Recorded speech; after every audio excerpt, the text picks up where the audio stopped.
आज की इस क्लास में हम देखने वाले हैं जैविक नाइट्रोजन यौगिकरण यानी बायोलॉजिकल नाइट्रोजन फिक्सेशन। तो बायोलॉजिकल नाइट्रोजन जो फिक्सेशन होता है ये जो है लेग्यूम द्वारा औसत नाइट्रोजन का यौगिकरण। कहने का मतलब ये हुआ कि जो पेड़ पौधे होते हैं या जो फली वाले पौधे होते हैं या चारा होते हैं या घासें होती है, ये नाइट्रोजन को जो है प्रति वर्ष जिस स्थान पर इनकी खेती होती है वो कितना नाइट्रोजन छोड़ती है या फिर भूमि को कितना नाइट्रोजन प्रदान करती है। तो इसके बारे में हम एक एक पॉइंट पर चर्चा करेंगे कि कौन सी फसल भूमि को प्रतिवर्ष कितना नाइट्रोजन देती है यदि उस फसल की खेती यदि किसी भूमि में की जाए, ताकि जो है दूसरी फसल के लिए वो नाइट्रोजन जो है जो फसल प्रदान करके भूमि में गई है दूसरी फसल के लिए बहुत ही ज़्यादा लाभदायक हो, जिससे कि नाइट्रोजन उर्वरक का उपयोग जो है भूमि में कम करना पड़े। तो चलिए हम स्टार्ट करते हैं आज की क्लास। तो नमस्कार दोस्तों, मैं सचिन राय और आपके अपने YouTube channel PAT with Sachin में एक बार फिर से आपका स्वागत है। जैसा कि हर बार मैं वीडियो में जो है नए अपडेट लेके आते रहता हूं, तो उसी कड़ी में मैं आज भी आपके लिए जो है नया वीडियो लेके आया हूं और इसमें आप जानेंगे कि किस फसल से प्रतिवर्ष कितनी केजी नाइट्रोजन भूमि को प्राप्त होती है, इसके बारे में हम विशेष चर्चा करेंगे। तो चलिए अब हमारे सामने जो है पहली फसल है अल्फा अल्फा। ये अल्फा अल्फा क्या है? अल्फा अल्फा को लूसर्न के नाम से भी जाना जाता है और यह एक पशुओं के चारे वाली फसल है। तो यदि इसकी खेती हम किसी भूमि में करते हैं तो ये प्रतिवर्ष जो है 194 केजी नाइट्रोजन प्रतिवर्ष भूमि को प्रदान करती है। मान लीजिए हमने पशुपालन कर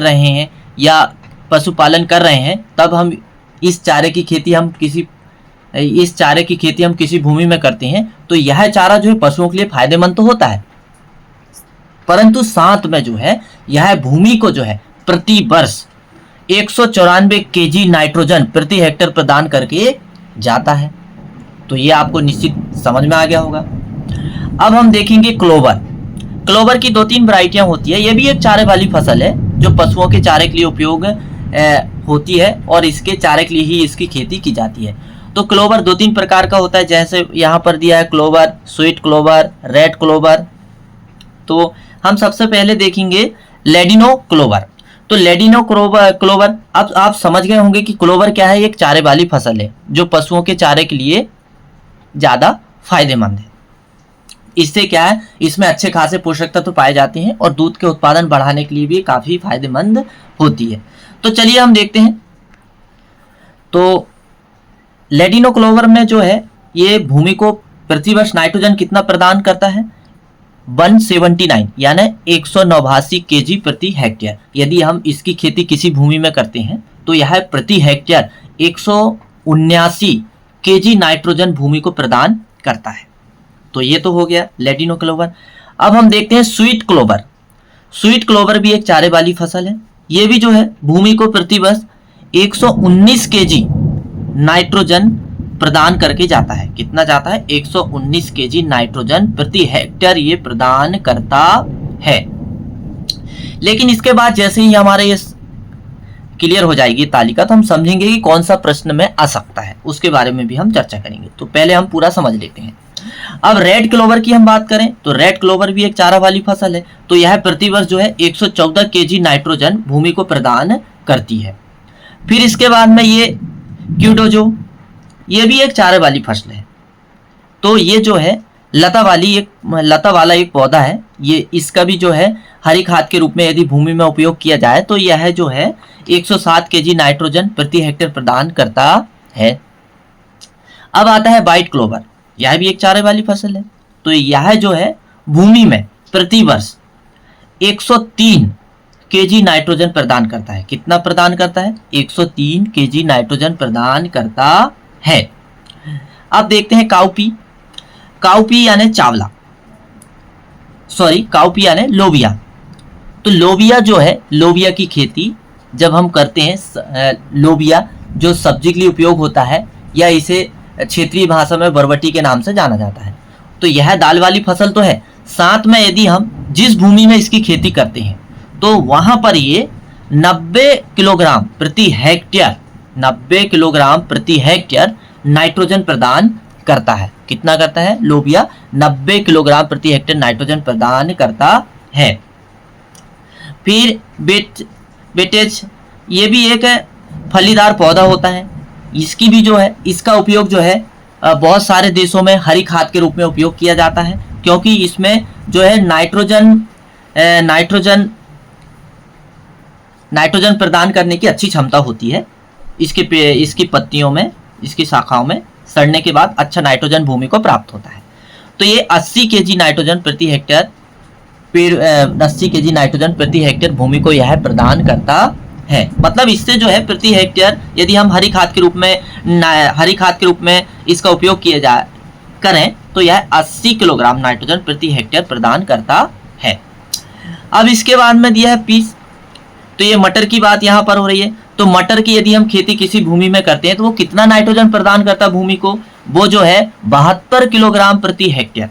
कितना देता है मटर? 72 किलोग्राम प्रति हेक्टेयर मटर जो है भूमि को नाइट्रोजन प्रदान करता है। और यही नाइट्रोजन फिर है जब हम अगली फसल लगाते हैं रबी के बाद खरीफ में, तो जो हम यदि ग्रैमनी कुल वाली फसल लगाते हैं तो ये नाइट्रोजन जो भूमि में प्रदान करके फसलें जाती है तो वो आने वाली फसलों को प्राप्त होती है, और फिर वो फसलें जो है उनमें नाइट्रोजन की कमी नहीं होती है, और हमें नाइट्रोजन युक्त जो है खाद भी कम देना पड़ता है और फसलों का जीवन चक्र पूरा हो जाता है। क्योंकि नाइट्रोजन एक ऐसा तत्व है जो सबसे महत्वपूर्ण तत्व है पेड़ पौधों में। इसके बिना जो है पेड़ पौधों का जीवन संभव नहीं है। लेकिन और भी ऐसे पोषक तत्व हैं जिनके कमी से पेड़ पौधे का जीवन चक्र पूरा नहीं हो सकता। ऐसा नहीं कि नाइट्रोजन ही है। तो अब हम देखते हैं सोयाबीन। तो सोयाबीन हम देखते हैं, सोयाबीन जो है प्रति वर्ष कितना नाइट्रोजन प्रदान करता है भूमि को? तो सोयाबीन के माध्यम से 58 केजी प्रति हेक्टेयर नाइट्रोजन भूमि को प्राप्त होती है।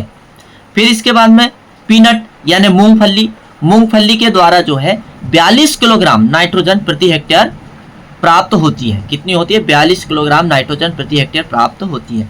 और फिर आता है बीन्स मतलब ऐसी फसलें जिनमें फलियां पाई जाती है। तो ये लेगुमिनेसी कुल में आती है फली वाली। तो फलियां वाली कोई भी फसल आप लगाओगे तो ये जो है लगभग प्रति हेक्टेयर 40 किलोग्राम नाइट्रोजन प्रदान करके जाएगी। तो मैं समझता हूँ कि आपको ये तालिका जो है बहुत अच्छे से समझ में आई होगी, क्योंकि अब यहाँ पर प्रश्न में क्या पूछेगा, मोस्टली कैसे पूछेगा वो समझ लेते हैं। तो हमसे ये पूछेगा, प्रश्न ऐसा बनेगा कि वह चारा वाली फसल का नाम बताओ जो सबसे ज्यादा भूमि में नाइट्रोजन प्रदान करती है। तो सीधी सी बात है, लूसर्न या अल्फाल्फा जो 194 किलोग्राम नाइट्रोजन प्रदान करती है प्रति हेक्टेयर भूमि को। फिर इसके बाद में पूछेगा कि एक दाल वाली फसल का नाम बताओ जो सबसे ज्यादा भूमि को नाइट्रोजन प्रदान करती है। तो वो है काउपी, ये 90 किलोग्राम करती है। फिर इसके बाद में सीधा पूछ लेगा कि सोयाबीन की फसल जो है प्रति हेक्टेयर भूमि को कितना नाइट्रोजन प्रदान करती है? 58 किलोग्राम। फिर मूंगफली 42 किलोग्राम। और फिर जो बीन्स है वो कितनी किलोग्राम करती है? 40 किलोग्राम प्रति हेक्टेयर प्रदान करती है।